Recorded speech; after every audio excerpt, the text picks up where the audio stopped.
So I'm just going to put it out there. The Beatitudes don't really make any sense.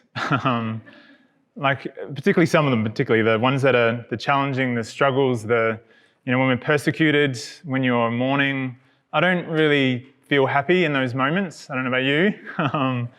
And so what is this all about that Jesus is saying? And the Beatitudes, I guess we know them and we hear them often. And sometimes when we hear things so often that it really loses its, the power and the shock value that it's meant to have. That when the first disciples heard Jesus saying this, they were like, oh yeah, no, that's good, yeah, that's pretty holy. They would have just been like, what is he talking about? That's not my experience. There's meant to be a shock value that Jesus is trying to get their attention. What does he mean when he's saying, when you're persecuted, when you are mourning? We can kind of understand, if you have pure in heart, then you'll be able to see God. But particularly these difficult moments that we can go through, that we're meant to be happy. And so there's nothing wrong about, being happy and having that desire for happiness. I guess sometimes our desire for happiness, we try to be happy. Sometimes the very things that we, sort of go to or try to achieve that happiness actually causes us stress and anxiety and burden. That as we try our best to be happy, things that, like if we have a good house and, we've got money, we're secure, just things that we strive for. If we do well, then we'll be happy. If everything turns out well. And as we sort of strive for those things, as we strive to try and find happiness, we can end up being more anxious and more burdened. And so this is something that they call like the happiness trap. That as you go for it, you try and find happiness, and the more you search for it, the more you don't find it, the more unhappy you are. The more you look at other people and think how much, they're so much more happier than I am. And so this word happy, I guess is in the, it's in the translation, but it's not such a helpful one. The root word of happy is like happen or haphazard. And so it's kind of like you're happy if, things happen to be that way, or, if you have good fortune, if things happen to go well. But what about when they don't happen to go well? That we're not happy. And so a better translation is, like blessed. And when we're blessed, it's about the blessing of God, that God blesses us. And so particularly the first Beatitude, as I was thinking about it, I didn't sort of read too much about it, but this kind of underpins all of the Beatitudes. Blessed are the poor in spirit.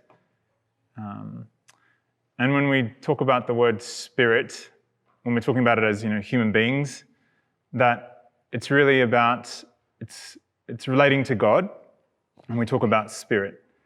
And so when we say, poor in spirit, that it's really meaning that we depend on God.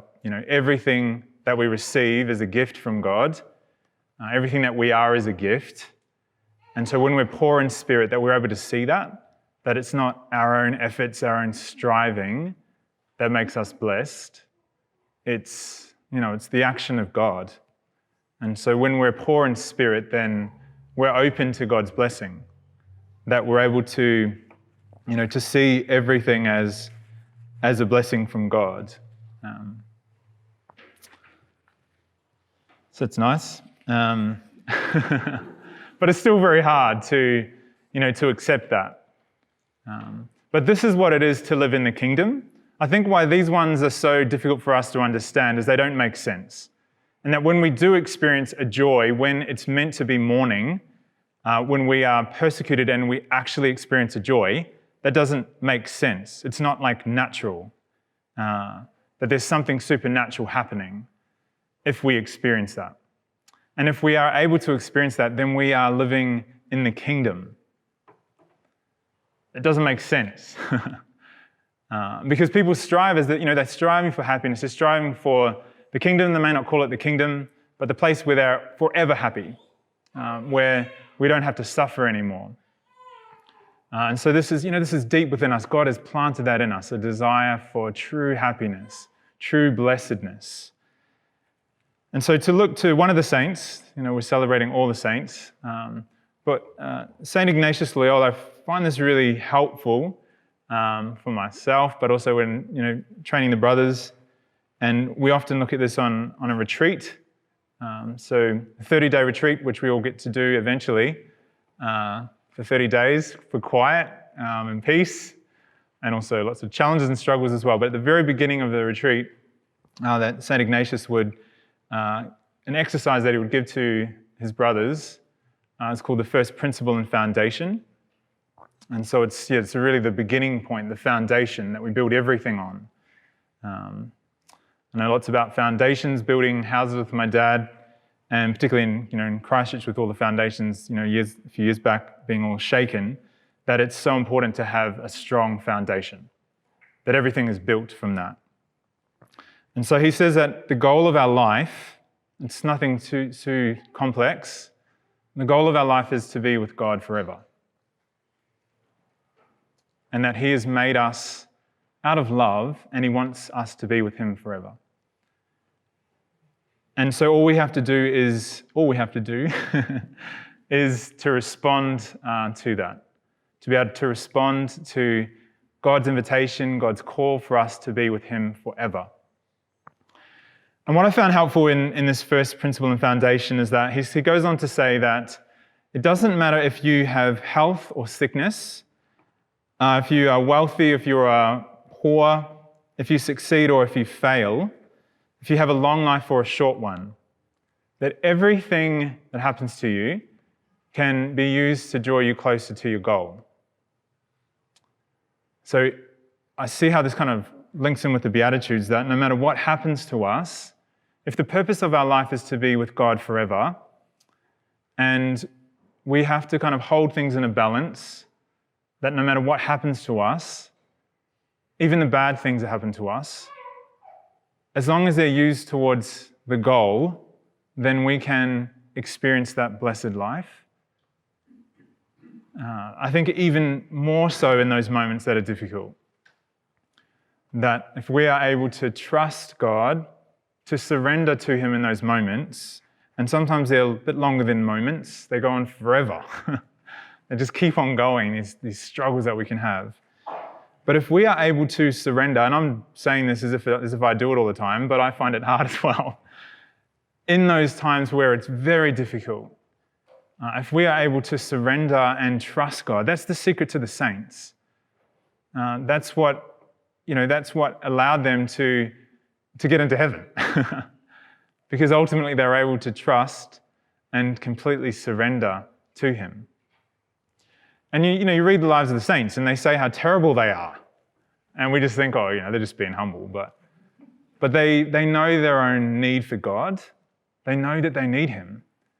They're just so convinced about that. It's nothing to do with trying to pretend that they're somehow humble, that they're so bad, but it's more that in comparison to the goodness of God. And so, as simple as it sounds, but it's really about us trusting and surrendering to God, that our life is meant to be a response.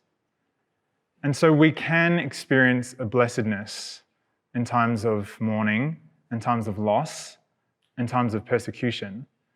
Because those moments we know that we don't have anything, like we don't have our own resources aren't enough in those moments.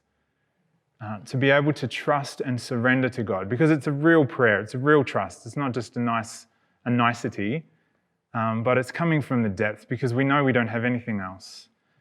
And so if we're able to trust God and surrender to God in those moments, we will experience the kingdom. And it doesn't make any sense.